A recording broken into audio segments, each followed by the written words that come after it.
नमस्कार। मध्य प्रदेश के सबसे विश्वसनीय न्यूज चैनल पर अगले 24 मिनट में हम आपको दिखाएंगे कि मध्य प्रदेश में आज क्या कुछ खास हुआ है। पूरी खबर 1 मिनट में, इसके साथ ही सुपर फास्ट अंदाज में 5 मिनट में 50 बड़ी खबरें। तो चलिए शुरुआत करते हैं नंबर 1 न्यूज बुलेटिन के।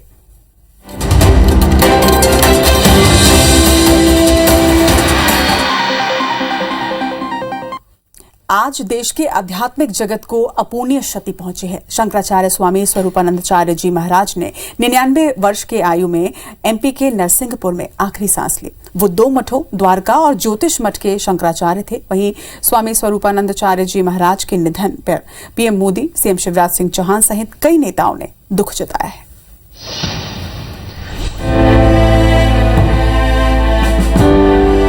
शंकरा स्वामी स्वरूपानंद सरस्वती जी महाराज आज हमारे बीच नहीं रहे। उन्होंने मध्य प्रदेश के नरसिंहपुर में अंतिम सांस ली। वो 99 वर्ष के थे। एमपी के सिवनी से लगे दिघोरी गांव में स्वरूपानंद सरस्वती जी का जन्म हुआ था। माता पिता ने इनका नाम पोथीराम उपाध्याय रखा था।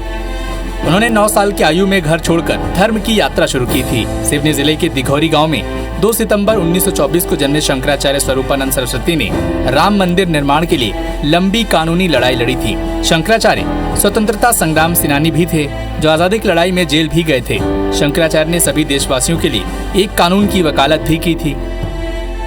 स्वामी स्वरूपानंद ने 1950 में दंडी सन्यासी बनाए गए थे और 1981 में उन्हें शंकराचार्य की उपाधि मिली थी। 1950 में ज्योतिष पीठ के ब्रह्मलीन शंकराचार्य स्वामी ब्रह्मानंद सरस्वती से दंड संन्यास की दीक्षा ली और स्वामी स्वरूपानंद सरस्वती के नाम से जाने जाने लगे। चलिए अब खबरों का रुख कर लेते हैं। कल रायसेन के उदयपुरा इलाके में गणेश विसर्जन के दौरान 2 गुटों में विवाद हो गया। इसके बाद कई दुकानों और वाहनों में तोड़फोड़ की गई, जिसके बाद हालात को देखते हुए इलाके में धारा 144 भी लगानी पड़ी और चप्पे चप्पे में पुलिस की तैनाती की गई। कल रात रायसेन जिले के उदयपुरा कस्बे में गणेश विसर्जन के दौरान 2 समुदाय आमने सामने आ गए। इस दौरान हुई झड़प में कई दुकानों और वाहनों में तोड़फोड़ की गई। घटना से नाराज एक पक्ष के लोगों ने पुलिस थाने का घेराव कर जमकर नारेबाजी की। इसके बाद पुलिस को धारा 144 लागू कर भीड़ को खदेड़ने के लिए लाठी चार्ज करना पड़ा। कानून व्यवस्था न बिगड़े, इसके लिए उदयपुरा के आसपास 5 थानों समेत जिला मुख्यालय से भारी पुलिस बल मौके पर तैनात किया गया था। पुलिस प्रशासन ने अपना प्रयास करके स्थिति को सामान्य किया। अब बाकी चीजें जो भी हुई है वो धीरे धीरे उसका आकलन किया जाए। पर्याप्त मात्रा में बल उपलब्ध है। यहाँ करीब 200 से 250 लोग का मतलब फोर्स तैनात है। जानकारी के मुताबिक गणेश विसर्जन के लिए एक झांकी का जुलूस निकाला जा रहा था। जब ये झांकी एक मदरसे के सामने पहुंची तो वहां मौजूद लोगों ने डीजे की आवाज कुछ कम करने के लिए कहा, लेकिन आयोजन समिति के लोगों का आरोप है कि जब जुलूस मदरसे के सामने से निकल रहा था तब किसी ने गणेश जी की मूर्ति पर गर्म पानी और चप्पल फेंक दिया, जिसके बाद मामले ने तूल पकड़ लिया। 6 लोगों के खिलाफ मामला दर्ज कर लिया गया है।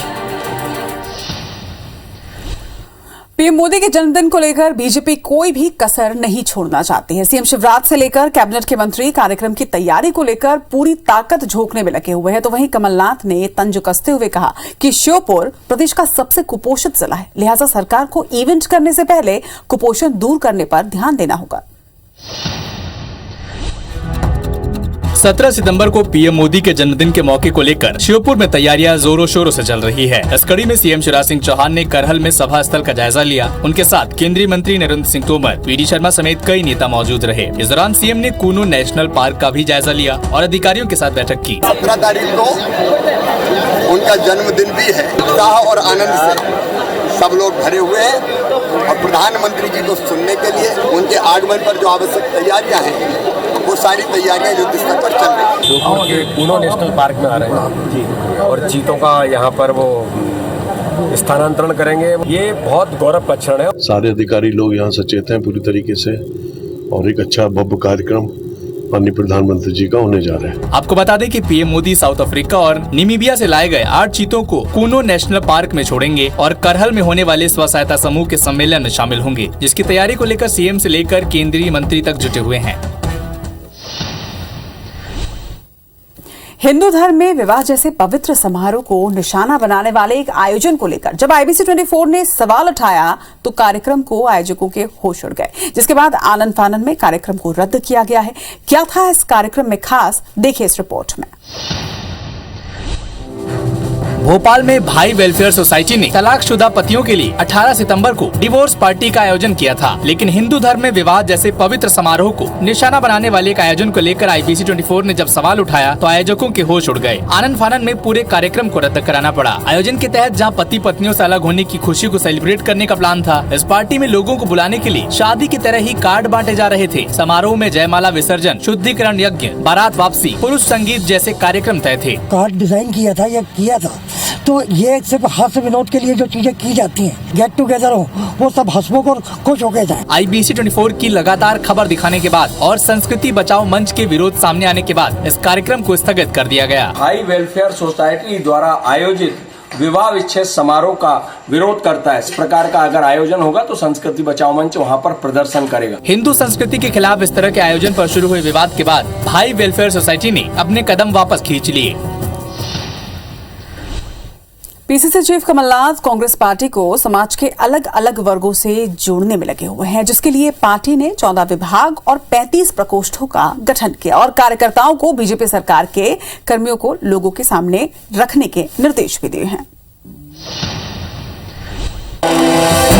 PCC चीफ कमलनाथ पार्टी का विस्तार करने में जुटे हुए हैं। अब तक कांग्रेस ने 14 विभाग और 35 प्रकोष्ठों का गठन किया है। विभागों और प्रकोष्ठों को निर्देश दिए गए हैं कि ज्यादा से ज्यादा लोगों को पार्टी के साथ शामिल किया जाए, खासकर वो प्रकोष्ठ जो विशेष व्यवसायियों, वर्गों, समाजों के लिए गठित किए गए हैं। कांग्रेस को उम्मीद है कि प्रकोष्ठों के जरिए पार्टी बीजेपी सरकार को दमदारी से घेर पाएगी। PCC चीफ कमलनाथ ने हाल में ही प्रकोष्ठों, विभागों की बैठक के दौरान ये निर्देश दिए थे कि 13 महीनों के लिए पार्टी के कामकाज में जुट जाए। 50,000 संख्या तो हमारे सामने है, अभी वो बढ़ेगी, लाखों में जाएगी संख्या। ब्लॉक स्तर पर, जिला स्तर पर, सब जगह हमारी और नियुक्ति होना है और सब लोग काम कर रहे हैं। निश्चित हमें उम्मीद है कि 1 लाख से ज्यादा इसके साथ बनेंगे। इधर बीजेपी का कहना है कि कांग्रेस लाख कोशिश करे लेकिन बीजेपी के मुकाबले टिक नहीं पाएगी। कमलनाथ जी को ये बात पता होना चाहिए कि चुनाव नकल में अकल लगाने से नहीं होते, अनथक परिश्रम से जीते जाते हैं। सरकार की जन विरोधी नीतियों को अपने अपने क्षेत्रों, समाजों और वर्गों में उठाकर कांग्रेस पार्टी बीजेपी के खिलाफ माहौल बनाने में जुट गई है। इधर बीजेपी के कई नेताओं को कांग्रेस में शामिल होने का न्योता देकर कांग्रेस पार्टी ने एक नया दांव खेला है। कमलनाथ ने उमा भारती को भारत जोड़ो यात्रा में शामिल करने का न्योता दिया था, जैसे उमा भारती ने मजाक बताते हुए क्या ट्वीट किया, इस रिपोर्ट में आपको दिखाते हैं। अब वो उमा भारती जी क्यों कह रही है देर कर दी, मैं तो उमा भारती जी को आमंत्रित करता हूँ यात्रा में।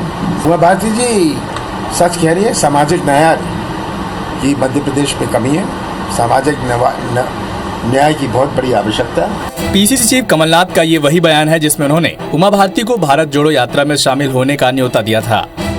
दरअसल राहुल गांधी की भारत जोड़ो यात्रा पर बीजेपी लगातार सवाल उठा रही थी, जिसके बाद कमलनाथ ने बीजेपी नेता उमा भारती को ही यात्रा में शामिल होने का न्योता दे दिया, जिस पर उमा भारती ने आमंत्रण को मजाक बताते हुए ट्वीट किया और कहा कि उन्हें ये मजाक लग रहा है और उन्हें इस तरह के मजाक का अभ्यास भी नहीं है। आगे उन्होंने कहा कि कमलनाथ जी उनके बड़े भाई हैं और कमलनाथ जी को उनका स्वभाव पता है, वो मेरे साथ इस तरह का मजाक नहीं कर सकते। आपको बता दें कि उमा भारती ने शुक्रवार को कहा था कि कांग्रेस ने भारत जोड़ो यात्रा शुरू करने में देर कर दी है। केंद्रीय कृषि मंत्री नरेंद्र तोमर ने यूरिया और DAP की कमी को लेकर कहा कि देश में फर्टिलाइजर की कोई कमी नहीं है। इसके साथ ही उन्होंने राहुल गांधी की भारत जोड़ो यात्रा पर तंज भी कसा है। रिपोर्ट में देखिए। ग्वालियर पहुंचे केंद्रीय मंत्री भूपेंद्र सिंह का स्वागत करने केंद्रीय मंत्री नरेंद्र सिंह तोमर रेलवे स्टेशन पहुंचे। यूरिया और DAP की कमी के आरोपों पर कहा कि केंद्र सरकार पर्याप्त मात्रा में सब्सिडी देकर फर्टिलाइजर उपलब्ध कराने की कोशिश में जुटी हुई है और देश में यूरिया और DAP की कोई कमी नहीं है। राहुल गांधी की भारत जोड़ो यात्रा पर तंज कसते हुए तोमर ने कहा कि वो कांग्रेस जोड़ नहीं पा रहे हैं और लोगों को गुमराह कर रहे हैं। सरकार ने पर्याप्त सब्सिडी देकर पर्याप्त मात्रा में फर्टिलाइजर उपलब्ध कराने का कोशिश की है। जहां भी लोग कालाबाजारी करने की कोशिश करेंगे उनके विरुद्ध राज्य सरकारों ने कड़ी कार्रवाई करना चाहिए। जो लोग तात्कालिक रूप से गठबंधन करके जनता को गुमराह करने की कोशिश करते हैं। पोषण आहार घोटाला मामले में PCC चीफ कमलनाथ के CM शिवराज से इस्तीफा मांगने को तोमर ने सियासी बयानबाजी करार दिया और उन्होंने PM मोदी के नेतृत्व और सरकार के कामकाज की जमकर तारीफ की। जबलपुर के छावनी में पानी सप्लाई के लिए तैयार की गई योजना 12 साल बाद भी फाइलों में ही सिमट कर रह गई है। डीपीआर तैयार करने में लाखों रुपए फूंक दिए गए, लेकिन परियोजना को अमलीजामा नहीं पहनाया जा सका। जबलपुर के छावनी क्षेत्र में नर्मदा का पानी पहुंचने की योजना 12 साल बाद भी अधूरी है। साल 2007-8 में केंद्र सरकार ने Jawaharlal Nehru national urban renewal mission योजना के तहत जबलपुर के कैंट क्षेत्र में वाटर सप्लाई सिस्टम को बेहतर बनाने की योजना तैयार की थी। इस योजना के तहत छावनी इलाके में नर्मदा के जल के लिए अलग अलग लाइन बिछाने का खाका तैयार किया गया था। डिटेल प्रोजेक्ट रिपोर्ट यानी डीपीआर बनाने में ही लाखों रुपए फूंक दिए गए। कांग्रेस का आरोप है कि पक्षपातपूर्ण राजनीति के चलते योजना को अमलीजामा नहीं पहनाया गया। केंद्र में यूपीए की सरकार थी, वाटर सप्लाई की एक योजना बनाई गई थी। पक्षपातपूर्ण राजनीति चल रही है, उसके चलते इस परियोजना को अधर में लटका के रखा गया है। तो इधर बीजेपी का कहना है कि यूपीए सरकार ने डीपीआर तो बनवाई, लेकिन काम के लिए पैसे नहीं थे। लेकिन अब योजना जल्द पूरी होगी। जब राशि नहीं आई, आपने डीपीआर तो बनवा ली, सर्वे करवा लिया, उसमें पैसा खर्च कर दिया। अधिकारियों ने साल 2052 तक की आबादी को ध्यान में रखकर पानी की ये योजना तैयार की थी, जिससे आगे चलकर इलाके की जनता को पानी की किल्लत न हो।